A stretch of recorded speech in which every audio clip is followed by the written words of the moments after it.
Летів собі сперматозоїд.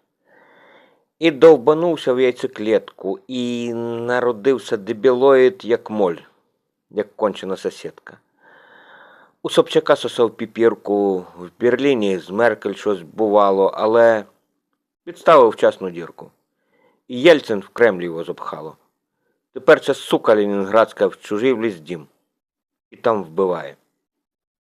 Дітей кидає в пекло адське, а на ТВ місію грає. Чому ж не здохла твоя мати до того, як в пізду єбучу засунув хуй твій гадський тато? Ні Маріуполя, ні Бучі не було б. Путін, ти скотина. Рот від краю до краю. Як, вбиваючи дитину, казати «я освобождаю».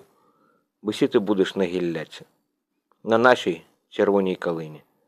Тримай свої відмазки в сраці. Подохнеш. Слава Україні!